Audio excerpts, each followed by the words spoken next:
Okay, welcome everyone to another episode of the Intellectual Saviors of Wrestling with your hosts, the Master of the Brain Damage, Martin. and the one and only Sam H. And this is the Smackdown live review from the 17th of January. So, in slightly surprising circumstances, we kicked off the show with the Smackdown G. Yeah. Commissioner? I don't know. Yeah, Smackdown Commissioner. One of them. Yeah. A rare appearance from Shane McMahon. Yes. He hasn't been on TV much recently. No. Then again, Raw has been lacking people, management being on TV as well. Yeah, it's rare you see both of them on the same show. Yeah. So, and he had a major announcement for Elimination Chamber. That's not until next month. Yeah. So, despite the rumours, or maybe it's a case of WWE heard it and thought, fuck, we better change. Yeah. We better change it. Elimination Chamber, we're going to have an Elimination Chamber match. Who'd have thought it? 6 men will enter, 1 will come out as champion. That should be a good match. Yeah. Also, this then brought out the champ that runs the camp. Yeah, he was not happy with this announcement. No. He said this is a stupid idea. How dare you put him in the Elimination Chamber? Yeah. He was not happy. And then for some unknown reason, the Miz then appeared with Maurice. Why? Why? And then at some point, bloody Golden Boy appeared, and then... Oh, yeah, because he did the whole, oh, you gonna let him talk to you like that?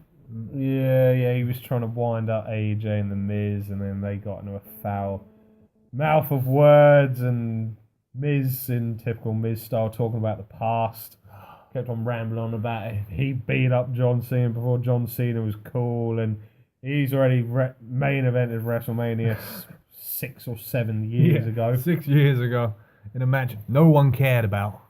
No. So, it was then agreed by Shane later on that night we'd have. Oh no, I think it happened straight away. Yeah, it was right there. Yeah. AJ Styles versus The Miz. And unfortunately, we had to listen to Cena on commentary. Ugh. Yeah. Well, I'm not going to talk about this too much because, well, to be honest, it wasn't a particularly great match. And no. Long story short, ended in no contest. Yeah, personally, I think Miz got in too much offense on the WWE champion. Realistically, it should have just been 10 minutes of AJ kicking 7 bells out of him. Yeah. And then, well, it was weird though, because didn't the bell initially get rung when AJ chucked the Miz into Cena? Possibly. Yeah. I think the bell got rung before the actual disqualification happened. Yeah. Yeah, and then in the end they were just like, oh, screw it, no contest. Yeah. And then Cena got back in the ring. Yeah, had his Superman moment and he took out both the Miz and AJ. Yeah, great. This is exactly what we needed after last week and now this week.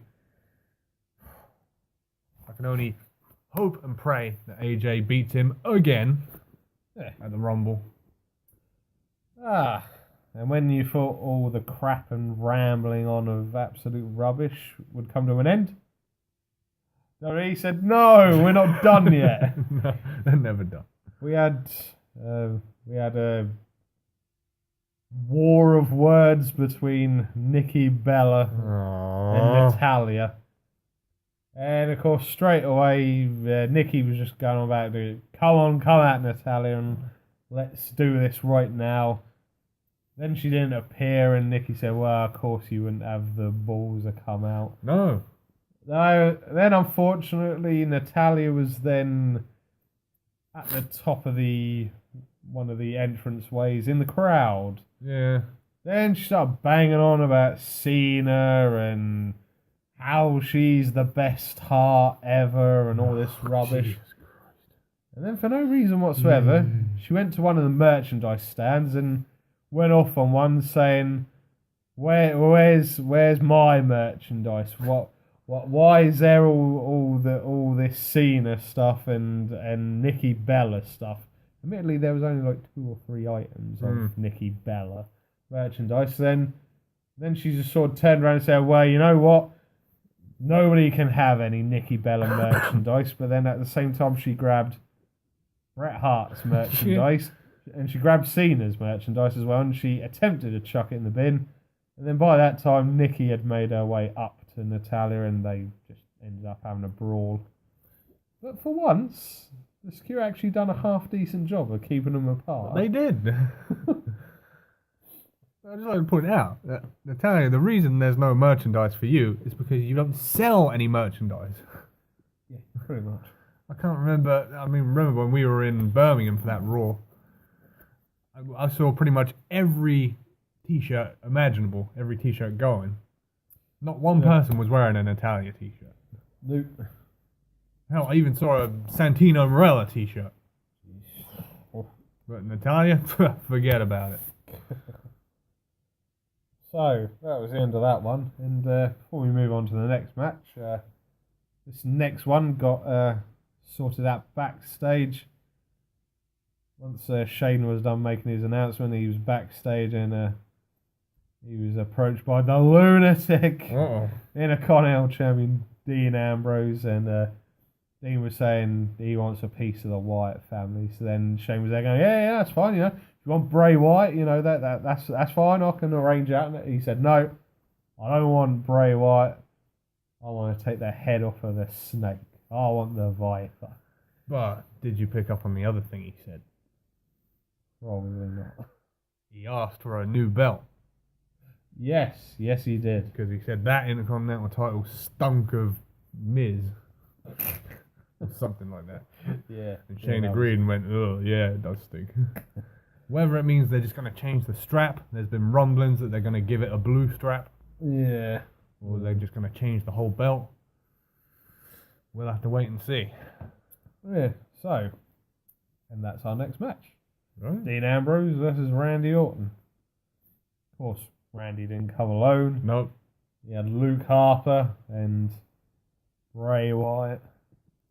And we'll see what SmackDown this week brings for the ongoing drama in the Wyatt family. Well, spoiler alert, it didn't end well.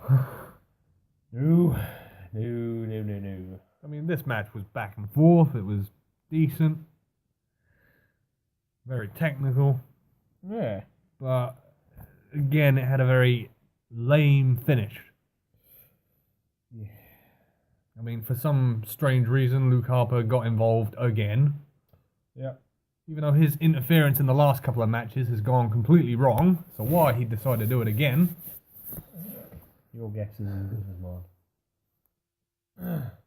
No, he actually got in the ring. Bray had to get him out of the ring.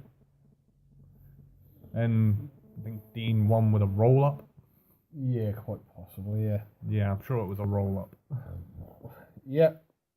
And of course, Dean went off to celebrate. And then the drama started. Yeah, and Bray and Randy... No, not Bray. Luke and Randy started throwing punches at each other. Yeah. Bray quickly tried to break him up and that. And then Luke wasn't really listening, so in the end, Bray sucker punched Luke Harper. And then, well, that was it as far as Luke was concerned. He turned around and he said, Orton's doing all this to us. Your fault this is happening. I'm done with this crap. Yeah, and Luke Harper walked off. Yeah. And then if you watch Talking Smack, it was announced that on next week's show, Randy Orton and Luke Harper would be going one-on-one to clear the air. Oh dear. So, yeah. Well, I think this was possibly your favourite part of the show. Oh, man. Let's just get this out of the way. We had, of course, we haven't mentioned it already, we were in Memphis, Tennessee. Yeah.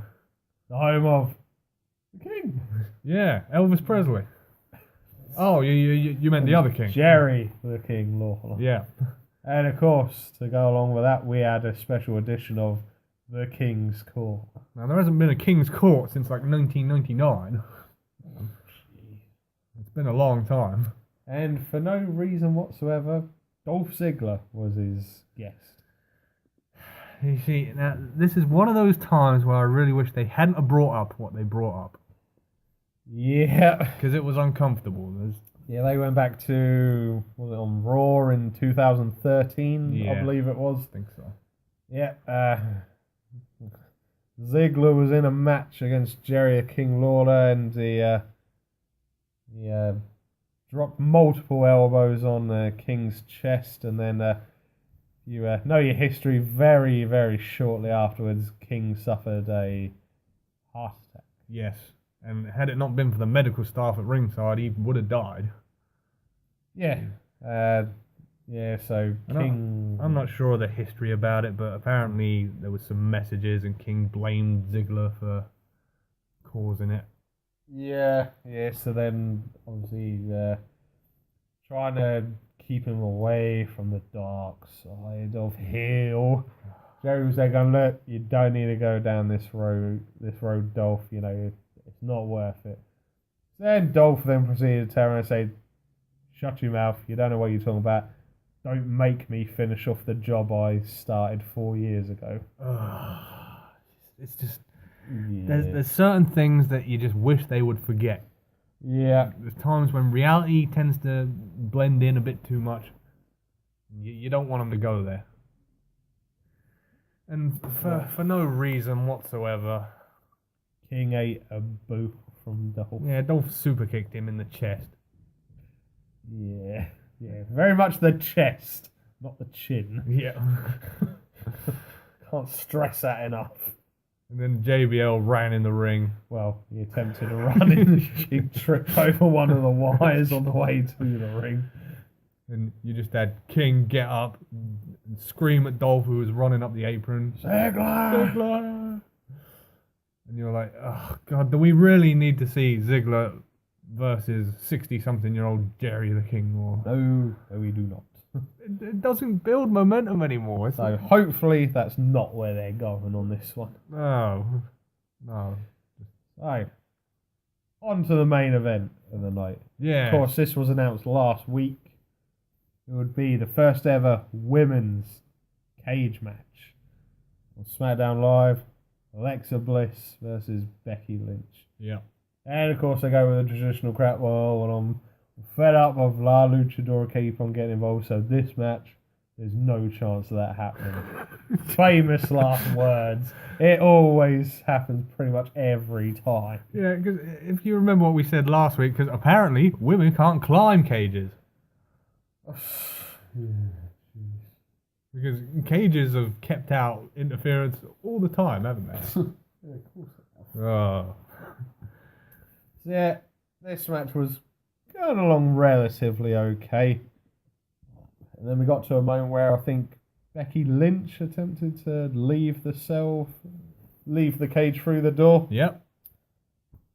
And then, oh my God, shock horror, La Luchadora appeared. Didn't see that coming. Of course, then La Luchadora got involved in the match, and Alexa Bliss ended up picking up the victory. Yep, with a DDT. Yes. And of course, after the match, Becky was very annoyed. Saw La Luchadora. You Yeah. And then she went on a mad rampage at her and Alexa Bliss, and then she grabbed a hold of the mask, and the mask came off. Who was it? It was none other than the former 5 times I think it was women's 5 times. champion, Mickey James. I don't believe it. Yep, so La Luchadora was Mickey James all along. Now, I just want to point out, I don't think Mickey James was La Luchadora in all of those appearances. No, I mean, I said it a few weeks back. I'm very, very convinced one of them times it was Tamina Snuka. Yeah. Obviously, going along with the unfortunate passing of her father this week, obviously, she was probably in no fit state to None be in whatsoever. attendance, so that idea was pretty much scrapped Yeah. straight away. So it was. Seems like it was passed on to Mickey James. Yeah, then they put a bit of a beat down on Becky, and then it was all the, yeah, look at us. Yeah. Yay. So why is Mickey James aligned herself with Alexa Bliss? Hopefully we'll find out next week. Yeah, and hopefully I'll pay attention to that.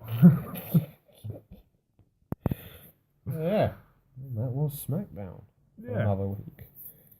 Now, we're moving into the final week for Royal Rumble next Sunday. Oh my.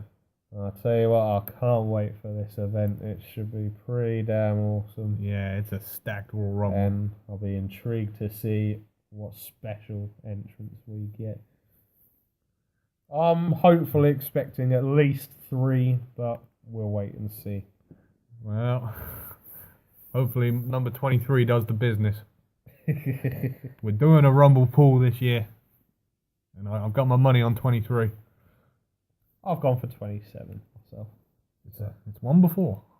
So, we'll wait and see on that one, but we'll be talking a lot more about the Royal Rumble when we do the preview show next week. So, from your hosts, the Master of the Brain Damage, Martin? and the one and only Sam H, we will see you again for the next one.